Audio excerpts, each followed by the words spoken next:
መንፈስ የተነካ ቦታ አይመርጥም የማምለኪያ ይዘምራል መዋለበት አያስችለው የሆንክለት በአንተ መንፈስ የተነካ ቦታ አይመርጥም የማምለኪያ ይዘምራል በሄደበት አያስችለው የሆንክለት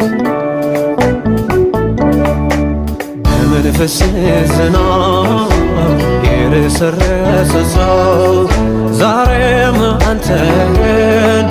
ነገም አንተን የሚለው በመንፈስ ዝናብ የረሰረሰ ሰው ዛሬም አንተን ነገ